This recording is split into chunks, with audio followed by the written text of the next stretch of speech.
Hi everybody, welcome back to Chris CV Road Trips. Today I got a special guest. His name's Ian, and we're going to talk about a few questions, a few technical aspects of the BYD Atto 3. Ian's had his Atto 3 now for how long, Ian? Almost a year. Yeah. And how many kilometres have you done? About 10,000 kilometres.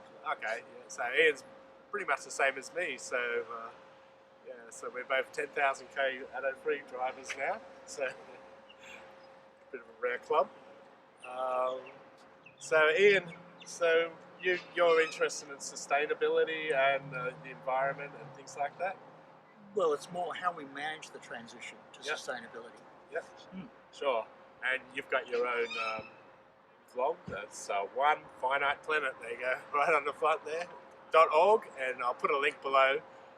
Ian's a very technical writer, and I've found his writing to be very intriguing, very interesting. A lot of very interesting questions about where the future of the planet's going and what's going to happen with climate change and all those sorts of things. If you're interested, a lot of EV people are interested in that sort of thing. So I'm sure a lot of people like to have a look at what you have to say.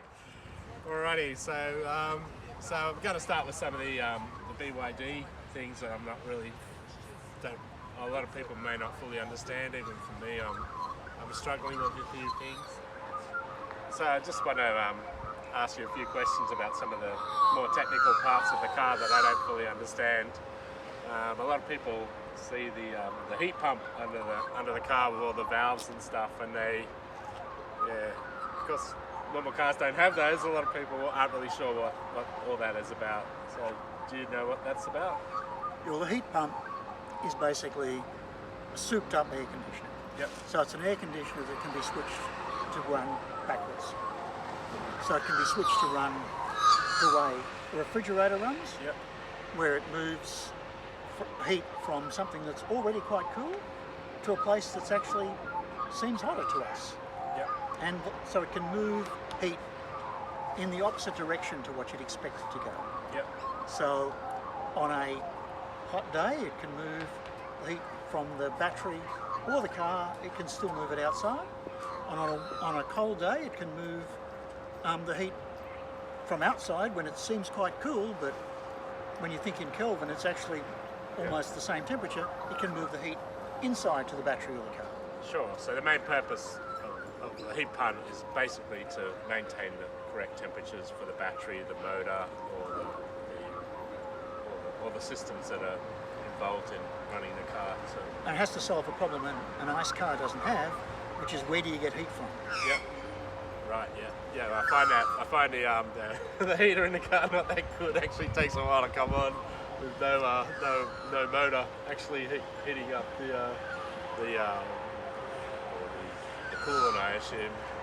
So. And it's a challenge for defrosting too, because the best way to defog is to use both heat and cool, where you use the air conditioner in cooling and the motor in heating, but it's only got one system that it can easily use for heating or cooling, not both at once. No, a lot of people experience the window fogging issue, and got to be honest, I don't really jump in and out of the car that much, so I don't really notice it. It can occasionally. It definitely does occasionally.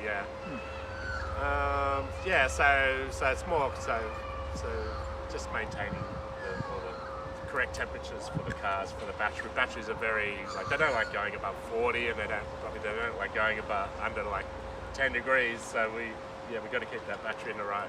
Yeah, got to keep it in a range, or you shorten its life. Correct. Yeah, and also your range will be affected if the battery's too cold. Yes. I assume. Yeah.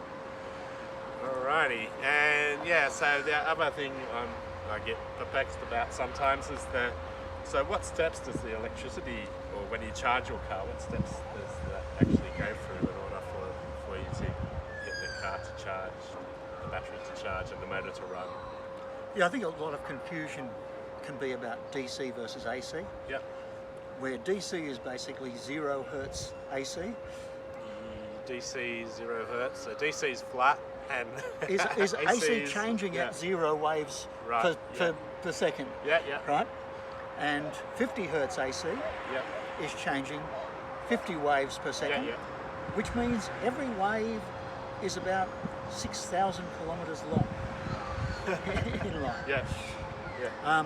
So it's very slow Yeah. and pretty useless to a car. Yeah. Internally, it can need much shorter waves and Yeah. different AC than the AC we get from the power. Yeah. So it only ever gets that's useful to the car itself, DC. Yeah. So it's got an onboard charger that needs DC, but it just can convert AC or DC to generate its own exact right voltage, or it uses an external unit that can also generate exactly the voltage it asks for at each point in time, Yeah. which we call a DC charger, fast charger, Yeah. which is just a bigger version of what's built into the car. Right. So that takes the power, gets it to the battery, Yeah. and then from the battery, the car generates on-demand, variable frequency, three-phase AC for the motor. Right. So it has these waves that are, because with a motor, the way you power a motor using AC power is that the speed the motor spins is entirely determined by the frequency. Yeah. So like with 50 hertz AC, you only get a motor that runs at one speed, fixed Yeah. speed, and that's it. Yeah. Right. Yeah, So they yeah. need to be able to constantly control the frequency. Right. And if you run the frequency faster than the car's going, you accelerate the car. If you Yeah. run it slower, Okay. you can get energy back and Sure, decelerate the sure. car. Wow. Yeah, that's a very good description. So, yeah, and while we're talking about those sorts of things, there's a lot of ideas about how our car has the lithium iron phosphate battery, which seems to be the battery of choice at the moment, even though it's heavier and less energy efficient. It seems to be a very stable battery. So how long do you think the LFP battery is going to last? Because some people are saying like a long time. Well, no one knows for absolute certain, but the data indicates that it should last a long time. Yeah. But batteries actually don't last time. Yeah. They last an amount of discharges and recharges. Yeah. So the first thing about that is that with kilometres, it depends on how many kilometres you get per discharge and recharge. Yeah. So the original Nissan Leafs, which tended to be out of battery within 10 years, Yeah. had a worse chemistry for the number of discharges and recharges, but they also had a battery a third the size. Yeah. So if you just use a 3 times bigger one of those batteries, a Leaf could last 30 years with its battery. Right. Okay. Yeah. So it's the amount of cycles more than. Yeah, it's the amount of cycles. Yeah. Correct. And the amount of cycles per unit distance Yeah. is determined by the range you get when driving typically, not the highway range, your actual overall life range. Right. And I've read that you're not supposed to. You're supposed to take the battery down to 10 or 15%, and I don't like doing that. I'm gonna say when I get to like 30%, I like to charge my battery. Do you think there's any benefit in actually taking it down to 10 or 15%? Is that something that needs to be done? Taking it down to 10 or 15% is to allow the car to have a better reading on how the battery's going, Sure. whether it's deteriorated at all. Yeah. I mean, one of the things that people understand that the range prediction of the car Yeah. is sort of a guess, and people Yeah. even nickname it a guessometer. Yeah. What a lot of people don't realise is the charge indicator is a guessometer. Yeah. That there is no, you can't sort of peek inside and see how much charge is in the battery. So they've got to use all these techniques from clues, Yeah. and without seeing how the battery goes down to low, the car doesn't know how low it is. Okay. Now that doesn't change very quickly, so if you do that once every 6 months, if you're not using the battery that much, maybe even once a year could be enough. Yeah. But the less you do it, the less certain you can be that when it says there's 10% Yeah, left, yeah. there's 10% Yeah. less. Yeah. It doesn't help the battery, it only Yeah. helps the guess system. Yeah. So in my case, where I don't like to do it, it's not going to affect the life of the battery by not discharging it to the 10% range. If anything, it'll extend the life of the battery. Yeah. It'll just mean your range indication at low levels is less certain. Yeah. So it's got no. So chemically, it's better to keep the battery above 10 or 20%. Yeah. Yeah. So, But given you've got a battery that, based on the Nissan Leaf, should last 30 years, yep. and then you change the chemistry, then you keep the temperature within range, Yep. it should last so long that really doing that every so often isn't going to worry you. Yeah. No, I like the analogy that the battery's going to last longer than the car, and you'll be able to take the battery out of the car and maybe use it for something else. I think that's a really good analogy, and I don't think I'll be around to do it, but but yeah. So The biggest worry is, in 30 years, will they still want LFP batteries? yeah. Who knows? Oh well. Yeah. Well, as you know, technology is changing so fast now that So now I believe the battery weighs around 400 kilos in the BYD, and I'm thinking, gee, if they could get that battery down to 200 kilos, that'd be as technology progresses and things become, they find more ways of storing energy.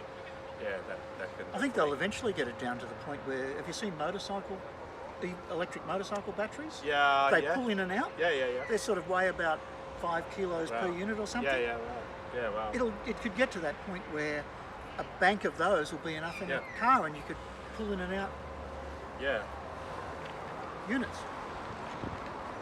So, and a lot of people ask about, like, there's going to be a lot of, well, I can't see any future for the ICE car now, so I think all cars are going to go to electric.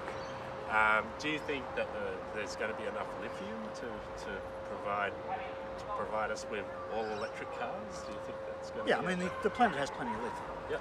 The only question is, can we get at the lithium fast enough? Because we were geared to extract lithium at a certain amount. It takes a long time to build a mine, to get the supply chain running.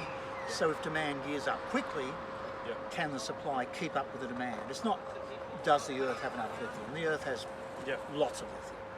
And the same thing for electricity. Are we going to be able to keep up? Is the grid going to be able to keep up with all the transition to electric cars? The amount of growth in electricity generation needed is nothing compared to what we've dealt with in the past. Now, I mean, at the moment in Australia, there are people saying, we've got to bring lots of workers in from other countries and everything. That rate of population growth will increase electricity by more than the amount electric cars will. And no one's saying, can we generate the electricity for these people? Because it's not a challenge. I suppose now too, because a lot of people have solar now, so it's really taking the cars off the actual grid. So. Well, there is a thought that if we suddenly, everyone magically had an electric vehicle tomorrow, that would be such a step up in the grid. But we can't physically deliver from dealers enough cars to get everyone to change cars tomorrow. It's just like if we moved to the population we're planning to have in 5 years, the grid couldn't cope with that today either, but over 5 years you can deal with it. And I just want to, I don't know, I've got a very strong opinion about the Atto 3 being a very good car, and sometimes I doubt myself. From your opinion, how have you found your Atto 3? A lot of viewers want to know, is it just me that thinks the car's good, or is it other people as well? Oh, I think it's a huge step forward in what was available. And at the moment, it's still one of the best EVs out there. It's hard. You would imagine that in 3 years' time, the Atto 3 will be better than today's Atto 3. Sure. These things keep moving. But electric vehicles will keep getting better. Right. No, I'm always, like, probably similar to you, I've looked at the car 1 year before it came out, up to 1 year before I got it, which is a bit annoying. And now it's 1 year after almost 1 year now after I've got it, and I've looked at the cars and I said, is there any other car that I would have picked that's come out in the last year? And there hasn't been anything as good, as far as I'm concerned, as the Atto 3. So I think it's a, well, for my purposes, it's been the world's largest maker of plug-in vehicles, or vehicles that do run on battery at least part of the time. And it's their car in this segment. So it's the most cost competitive in this segment. But even in itself, it will change over years. Yeah. But right now, it's pretty hard Yeah. to beat, and that's why I think it's the third best-selling electric vehicle in the world. Right. Yeah. Okay. Yeah. Because I haven't actually worked out my figures, but if I've done 10,000 kilometres and I haven't really paid much for electricity, I've only paid $100 in electricity in the last 10,000 kilometres I've driven. So the saving, I think I've made. I have to do the maths. I'm not that fast at maths, but I think it's nearly $2,000 I've saved in 1 year of ownership of the Atto 3 in not having to go to the petrol station. Yeah, I was spending nearly $100 a week. So that's actually going to be $5,000 saving in 1 year for me. And it's actually interesting. The other aspect is time saving. Yep. Because you spend time going to a petrol station. Yep. Now you lose time on road trips potentially with an EV. Yep. If you're the sort of person who just drives, fills up, grabs takeaway food and eats in the car and doesn't stop for 15 minutes every 2 hours like they recommend, an EV will be slower. Yeah. But if you actually take breaks every 2 hours, then it can charge while you take the break and you won't lose much time at all on a road trip. Yep. But you gain a lot of time in the city. Yeah, true. So even when I did some road trips, like I didn't really like plugging into the DC fast chargers. I like 50 kilowatts. I didn't really like 88 that much because I couldn't finish my food in time and get back to the car because I didn't want to leave the You don't want to have a someone full. else. Yeah. Yeah. So I kind of it was a whole different mentality about driving. Yeah, I have the feeling that the charge rate of today's batteries is actually enough. Yeah. But we will probably get bigger batteries. I mean, the restriction you have at the moment is you're on a road trip and you plan your stop around charging. Yeah. Now, if we had double the size battery, you could plan every second stop around charging. Yeah. But even in my case, like, I don't even spend 10% of my time road tripping. I'm just driving that's right. to and from work. We overvalue exactly. the road trip aspect. But the road trips is quite Yeah, good.